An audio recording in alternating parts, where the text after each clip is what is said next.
Magandang araw kaibigan! Tuloy po kayo sa Felicidad's Channel. Sa mga kwento ng buhay at pag-ibig na hinalukay sa natatagong baul ni Felicidad. Pero bago po tayo magpatuloy, huwag niyo pong kalilimutan na i-like ang video, i-subscribe ang channel, at i-click ang notification bell para lagi kayong updated sa mga parating pa na upload.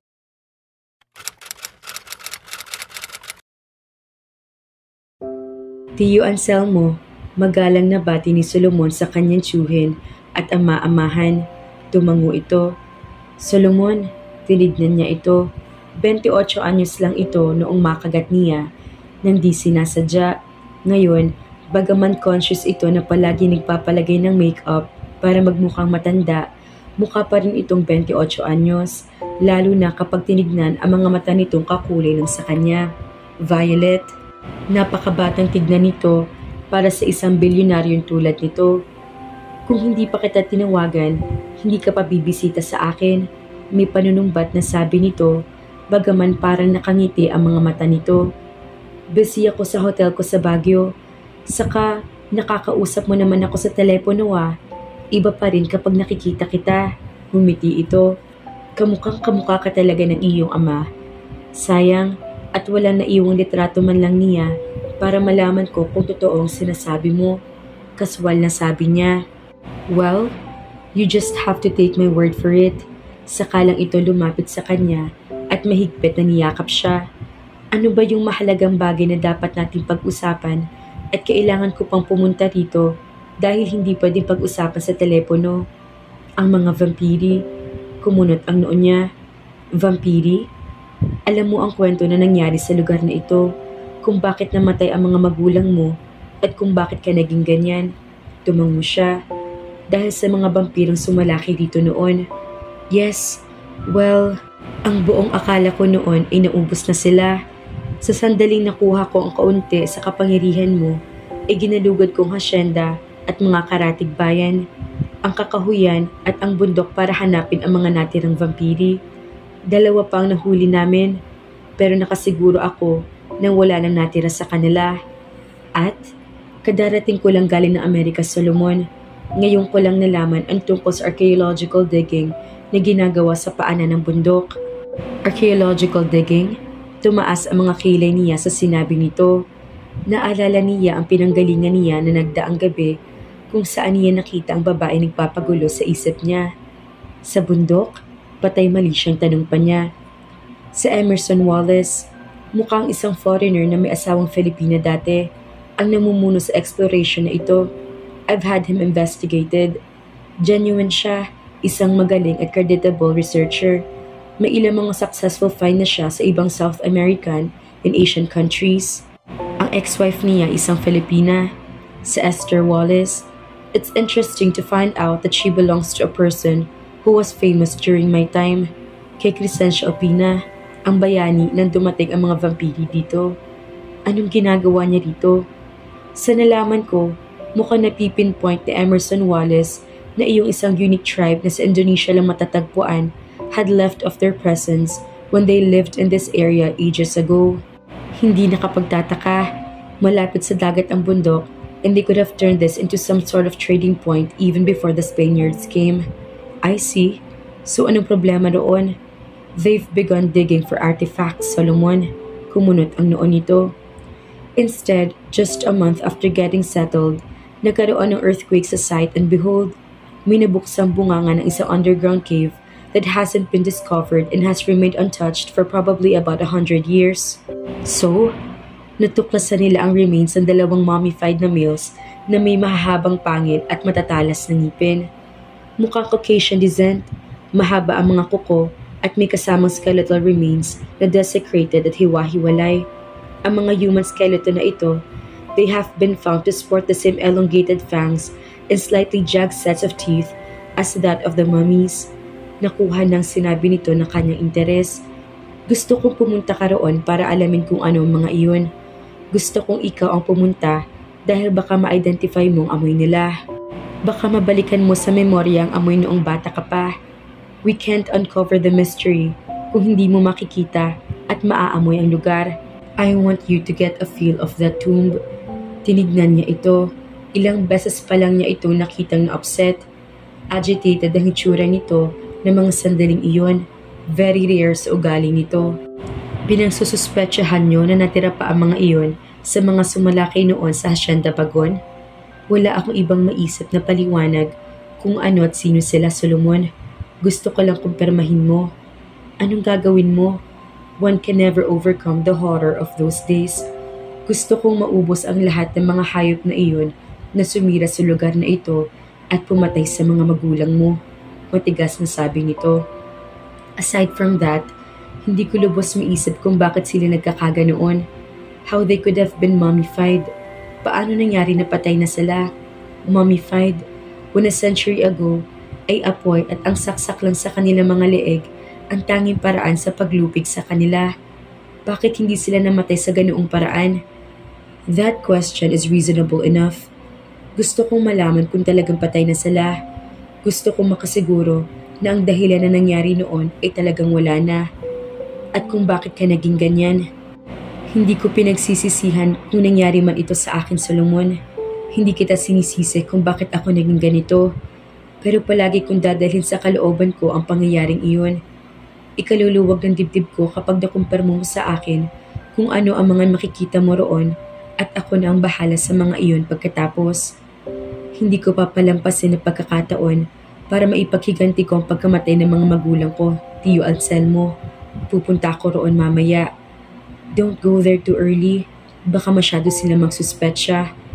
Ako nang bahala roon. Excellent. Pupunta ako sa Hacienda pagkagaling ko rito.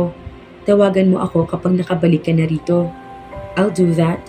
Tumango ito at saka tumalikod na nang hindi nagpapaalam. Dumiretso ito sa pinto ng garahe kung saan nakatayo ang assistant nitong si Romeo na kumaway sa kanya na magtama ang mga mata nila. Tumango siya rito bago ito lumabas na rin kasunod ng tsuhi niya. Nang maiwan siya sa loob ng malaking garahe, tinignan niya ang koleksyon niya ng mga kotse. Ang iba sa mga iyon ay sa Amerika at Europa lang lumabas, pero inuwian siya ng kanyang tsuhi ng mga iyon bilang regalo sa kanya. Tuluyan ang nawala ang interes niya sa mga naturang sasakyan. Maraming laman ang kanyang isip. Ngayon ay alam na niya kung ano nakita niya na nagdaang gabi. Iyon ang archaeological site na sinasabi ng kanyang tsuhin, kung saan niya nakita ang babaeng iyon. Wala naman siyang duda na babalik siya sa lugar na iyon dahil kailangan ulit niya makita ang babaeng iyon. Pero ngayon, may compelling reason na rin siya para puntahan ang mismong archaeological site nang hindi babae ang dahilan. Nagmadali na siyang pumasok sa loob ng bahay at hinanap niya si Alfredo. Nasa silid niya ito, abala sa paglalagay ng do-it-yourself tanning paint na hilig nito ipahid sa balat nito. Magbihis ka na, Harper, para makaalis tayo ora mismo. Ha? Nagtaas ito ng isang kilay pero hindi na nagtanong pa. Mabilis at tumalima ito sa utos niya. Matamlay na pumasok si Courtney sa kantin. Halos hindi siya nakatulog magdamag. Mabigat tuloy ang pakiramdam niya. Ang mas nakakainis pa, nakakapanghilakbot ang napaniginipan niya. Manaka-naka lang kung magkaroon siya ng bangungot. Pero iyon na nagdaang gabi. Napailing siya. Hindi niya alam kung nasa kategorya pa iyon ng bangungot. Isang lalaki walang kasing gwapo na parang hindi na tao ang laman ng panaginip niya. Makisig ito. Na makita niya ito, sandali siya nabulag at nabingi sa lahat ng bagay sa mundo dahil dito lang nakafocus ang buong pansin niya. Naliligo siya sa ilog.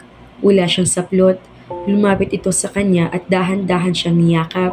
Nang maramdaman niyang katawan nito, ay nagulat siya dahil hindi ito nagliyab gaya ng inaasahan niya. Sa halip, mas malamig pa ito sa bato. Sa panaginip niya ay yumakap din siya rito. Pagkatapos ay hinalikan siya nito. Hindi mabura-bura sa isip niya ang imaheng iyon. Paulit-ulit na nangyari eksenang iyon na tila walang katapusan. Hanggang sa marinig niya ang tinig na iyon mula sa malayo. Ang tinig ng kanyang ama.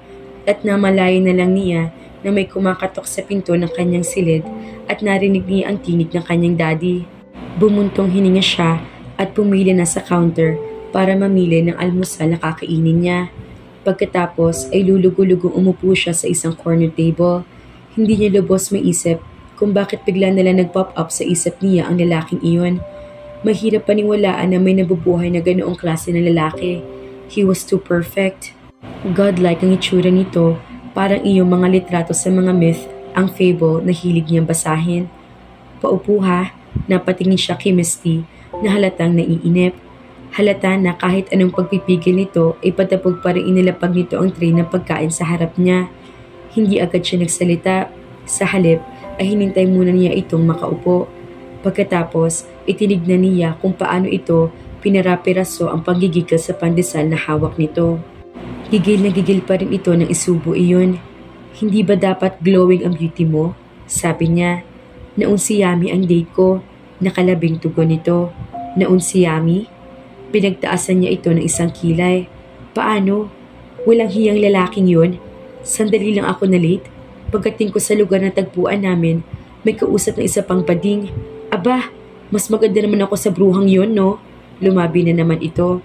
Tapos, di halos sampal-sampalin kong bading na yun. Sinabi ko maghanap siya na sarili niyang date. Tapos, nilabasan na makapal na tigli 500 yung men. Ibig sabihin, mas madami siyang pera kaysa sa iyo. Ganoon na nga, iniwan ka ng men na ito. Naningkit ang mga mata nito. Kapag nakita kong bading na iyon, sasabunutan ko talaga siya. Yung lalaking iyon naman, kapal pa ng mukha ha. Sabi ba naman, pwede pa naman daw siya the next day. Ano ako, kumakain ng tira-tira? Di umuwi ka na kaagad. Hindi no, tumigas ekspresyon nito. Nagpunta ako sa red light district. Humada ako roon. Kumunot ang noon niya. Hindi pa niya gaano naiintindihan ang mga lengguwahe nito, pero ang salitang hada, alam na niya, base sa vocabulary nito. Oh, iyo naman pala bakit bad mood ka pa rin hanggang ngayon? Paano kasi, talagang gwapo yung una kong masisilat sana. Kung hindi lang umepal ang bading na yun, hindi ka ba nasatisfy sa pangalawang choice mo? Kailan ba nakakasatisfy ang second choice, ha? Well, nakibit-balikat siya. Kapag nakita ko talagang bading na yun, naku, mata lang niya ang walang latay. Huwag mo nang isipin yun. Doon ka pa rin ba sa mga artifact magbabrush ngayon? Yes, saan pa ba? Alam mo naman yung mga senior archaeologist lang ang nakapapasok ngayon sa kuweba. Masyado naging mahigpit ang security mula na mag-leak kung anong natagpuan doon. Ang daming gustong makakita at iyong iba naman nagdedemanda na sunugin daw lahat ng relics na nasa loob ng kuweba. Sa iyo na rin lang muna ako sasama. Ayaw mo sa mommies? Diba fascinated ka sa kanila? I don't really feel good about working there right now. Isa pa, yung relics and artifacts naman na Banu tribe ang talagang ipinunta natin dito Nang wala lang ang focus natin dahil doon sa mga mommy. In all honesty naman, Courtney, they are really a rare find. I know. Kaya dapat mong maintindihan kung bakit nag-shift ang interest from the boring jars and vases, coins and that stuff at napunta iyon doon sa mga mommy na iyon. Nevertheless, doon pa rin ako sa boring magtatrabaho ngayon. Alam mo, believe talaga ako sa'yo. You're only 19. Instead of enjoying your teen years with things other teenagers like, naririto ka sa weird digging site na ito. Nagpapakaalikabok at nagpapatusta sa araw. Hindi kita maintindihan. I'd rather be here with my dad kaysa doon sa mom ko. And you're enjoying all of this? Compared to summer camp, this is heaven for me. Besides, I get to share time with my dad. Naiintindihan ko kung bakit ganito siya kadedicated sa trabaho niya. Hindi na sumasama ang loob ko kung bakit nagawa niya kaming ipagpalit dito. Oh well, nakibit-balikat na lang ito. I won't pretend to understand you. Pero go with the flow na rin ako. Ngumiti na lang siya rito at sumubo na ng omelette nang wala sa loob na kinuha niya. Hindi pa rin naalis sa isip niya ang kanyang panaginip. Pero nakatulong nakaharap niya si Misty na mga sandaling iyon. Naibalik siya nito kahit paano sa realidad ng mundo. Minsan kasi kapag nasa ganoong klase ng diggings at nasa ibang parte ng mundo na hindi gaano kabisado and it seems so perfect, one tended to get carried away and ended up living in a world of make-believe. Marahil ay iyon ang nangyayari sa kanya, kaya kung ano-ano napapanaginipan niya. Pagkatapos kumain, ay nagkwento na si Misty. Nagkukwento pa rin ito na lumabas sila ng kantin. Naninigarilyo pa ito nang mapansin niya ang Porsche Cayenne na nakahinto sa tabi ng Cherokee Jeep ng kanyang ama sa designated parking lot nito. Bongga! Mukhang may bisita ang pader mo. Mukha nga, kumunot ang noon niya. Sino kaya? Sabay silang tumingin ni Misty sa direksyon na nakahiwalay na living quarters ng kanyang ama. Nakatayo sa labas ang daddy niya. May kausap na isang lalaki matangkad na hindi niya gaanong makita ang hitsura at isang payat na babae na kapayong pa. Ang baklang yun? Biglang tili ni Misty. Ha? Ang baklang yun? Siya yung bruha kagabi. Hindi ako maaaring magkamali.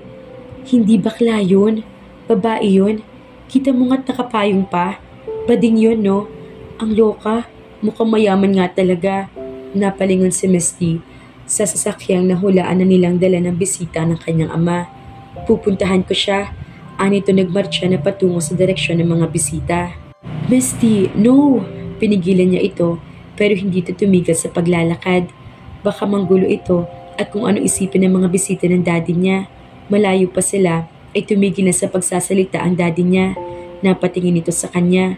Sakalang lumingon sa direksyon nila si Misty ang dalawang kausap nito. Napakagatlabi siya at gusto na sana niyang hilahin si Misty palayo na bigla siya mapatingin sa lalaki lumingon para tignan sila. Napatigil siya sa paglalakad at napanganga rito. Oh God, this can't be. Sino ba ang lalaki na sa panaginip ni Courtney? OMG mga ka-felicidad. Paano kung ang lalaki na sa panaginip ni Courtney ay nasa harapan na niya? Ano ang kanyang gagawin? Pero ganoon din naman si Solomon sa ilog pa lang para na love at first sight na siya sa dalaga. Pero syempre, lagi niya isasaalang-alang na magkaibang mundong ginagalawan nila. Abangan natin kung paano pagsamahin ang mundo ng mga mortal at mundo ng mga vampira. Kaya naman, abangan!